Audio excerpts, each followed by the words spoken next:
Is seller's guilt keeping you poor? Do you want to make more money and more sales to do so, but you feel selfish for wanting that? Well, my name is Catherine Schubert, and I'm a sales girl. We have sold millions and millions of dollars in our products and services, and most importantly, trained thousands of women to do the same. Now, this is through one on one conversations, this is through public webinars, this is through week long challenges, this is through on stage events. So, this is not consolidated into one type of selling. So, wherever you find yourself, I really think that this is going to help you. So, what keeps someone from really being proud of what they're selling and knowing that yes, they might make money and they can feel really good about selling today are really mindset blocks. And so today I would like to share with you a few of the mindset blocks that not only did I have to demolish myself, but also in our clients, once they get past these, they are like home free and can implement just about any sales skill, any sales strategy. But first, these really have to be taken care of. You know what I'm saying? So I want to share with you the first one. The first thing that a lot of people think is, well, if the person, if they wanted what I have, they would buy it. Convincing them feels totally desperate, and that just ain't it for me, right? And I totally get where people are coming from because we're women. And we're trained not to chase, not to be desperate. That's like the biggest no-no in girlhood, right? And so I just want to tell you that I see that, and that's not what this is at all. In fact, selling is not convincing. Selling is persuading. Let me prove that to you. Listen to this. So the word convince actually has roots that mean to conquer. And to conquer is very masculine, right? It's like you conquer something because you fight for it and you dominate and you defeat. And it's like, whoa, that's just doesn't feel feminine. It doesn't feel good. But here's the cool thing about persuade. The word persuade actually has roots that mean a couple of different things. One is to advise, which is so what women want to do. Like we are moms, we are sisters, we are daughters, and we want to help people. That is what 99.9% of people say when I try to ask them what they want to do and why they want to do it. They just have this deep created thing in them that says, I want to help. I don't know how else to say it. And so when I see that persuade has roots in the word advise, I'm like, yeah, that checks out for the sales girls who just want to help. Okay, so just hold on to that word, to advise, to help someone see a better way. Okay, the other roots that are in the word persuade mean to sweeten. How cool is that? And I want to read to you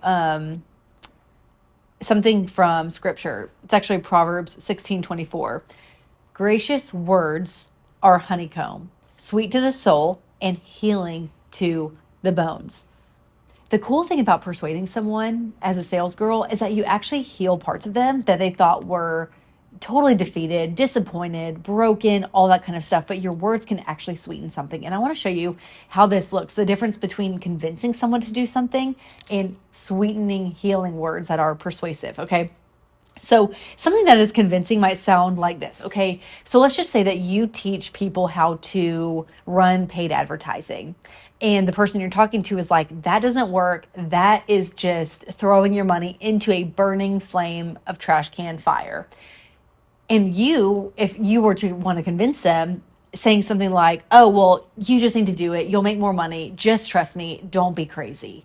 It's like you're defeating them with your words and just like hammering with them what you believe, but it's not actually helping them think better or see a better way. And maybe they do it because they don't want to be crazy, right? They're kind of like, okay, like bullied into it, but that never feels right. Yeah. It's like how the men kind of teach us to sell, but it doesn't harmonize with what our core wants and like how God made us. So I want to show you what persuasion would look like, where you're advising and you're sweetening something to where they actually like heals that part of them that feels really doubtful. So if someone is like, oh, paid advertising, it's just throwing money out the window, I don't want to do that. Here's a persuasive way to handle that. You know, paid advertising, it can actually act as a partner for you. And what that means is that you could be playing at the park with your daughter and you look at your phone and all these sales came through because of one of those ads that you did worked. And now you know that you actually have someone delegated and working on behalf of you in the form of a video that you made. In fact, I just had a client. She was on a Disney cruise last week with her 3 kids. And on the last day of her cruise, she was like, man, I hope that this went well. I hope I didn't pick the bad time to go on vacation. She saw that she actually surpassed her goal, and all these ads actually got her to her closed cart goal. So you see how they felt totally different. One healed the part of this woman who was doubtful that it was wasting money that she probably could be spending on her family. Oh no, it actually is the very thing that's going to help you spend time with your family. How cool is that? So selling, it's not about defeat. It's about making it sweet. That's the power of persuasion. Another thing that people think is, well, they since they're not buying, they clearly don't care. They don't care about what I have. And it seems like common sense. If people aren't showing interest, then you're like, well, they're not banging down the door. So like why would I even try it? Like, I feel like a failure, right? You just assume that you've done something wrong and that everything that you have put out there isn't for the market, all that kind of stuff. And the great irony here is that you're right. Like, they don't care about your information that you're putting out. What they care about is their transformation. They don't care about your information. They care about their transformation. And so the way that you've been positioning this may just be a little bit off, and that is totally fixable starting today. So when you're informing someone, you're teaching them and you're giving them facts. You're saying, if we can stick with the paid advertising thing, you're saying, you can actually target people in a certain audience. You can spend a certain amount of money to reach 1,000 people. You can do all this. And it's like, yeah, okay, I get that. And to be honest, it's stuff that people can Google. It's factual and it's great. The problem is people don't act on fact. People don't act on fact. They move with emotion. And what is emotional to them is their transformation, who they can become, what they get out of doing the work that you are showing them. They don't care about paid advertising. They care about having a Disney cruise and actually hitting their goals at the same time. Like, what kind of life you can actually give someone. So when I say transformation, I want you to be thinking, what life do they get to live on the other side of this working?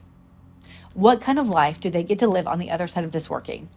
Because that's exactly what transformation is. Talking information versus transformation is the equivalent of saying to a caterpillar, hey, you can go be a better caterpillar.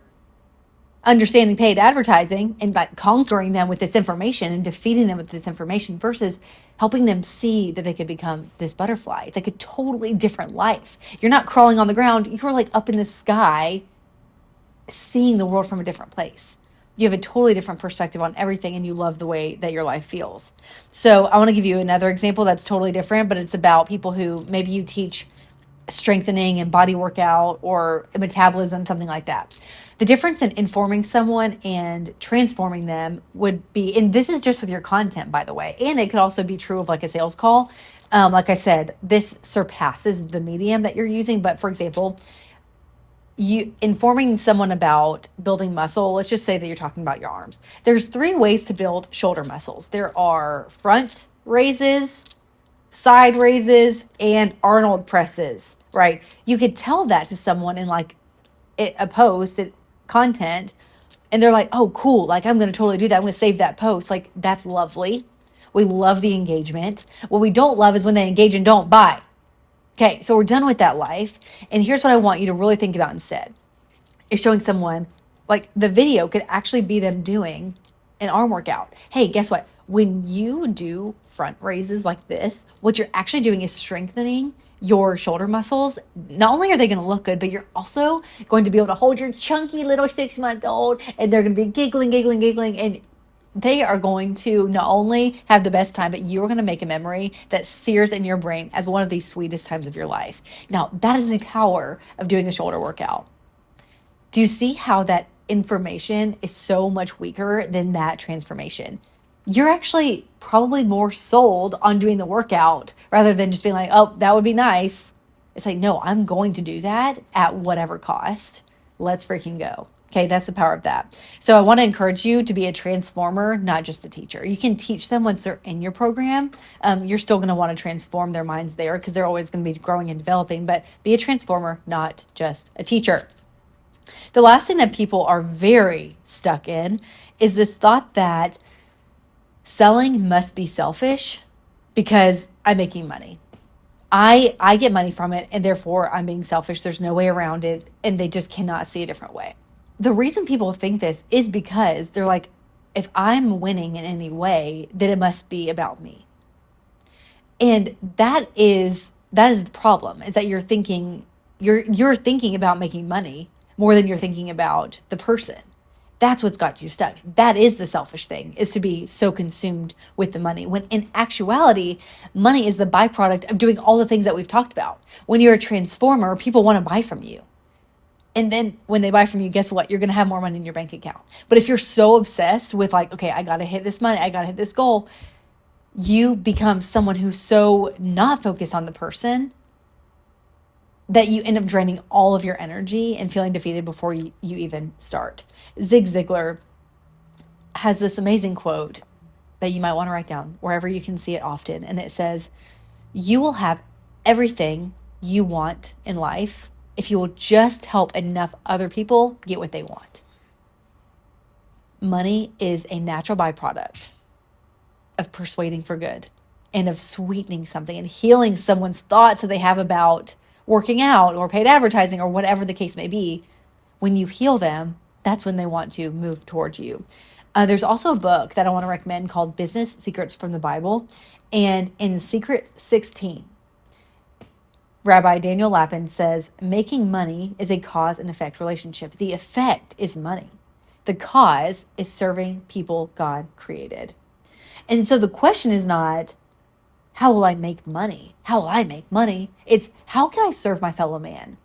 How can I serve my fellow man? Because when you know that is your focus, money will definitely be the byproduct, period. And you can be so proud to charge them for that because their life is going to change and reap a tenfold benefit. You must believe that their result will reap a tenfold benefit. And if it does, you have every right to be excited to charge them what's necessary because paying people pay attention.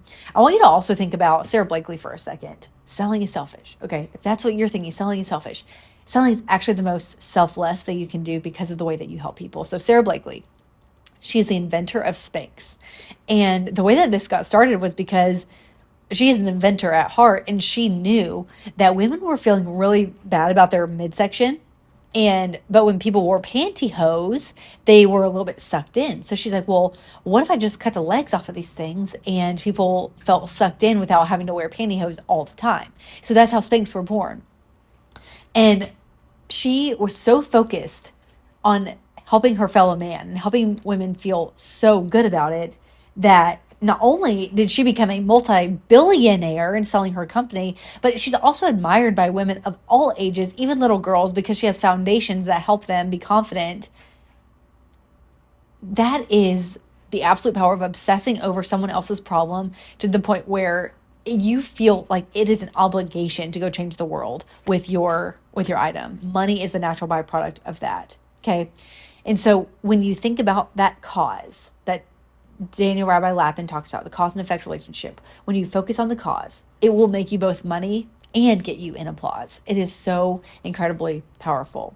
So I really hope that this encourages you, and I hope it encourages someone that you know. If you have ever been hung up on sales, I encourage you to watch this again, watch more of our videos, or share this with a friend who might need it. Remember, you are not just a regular salesperson. You are a sales girl. Go ahead and subscribe, and we will see you on the next video.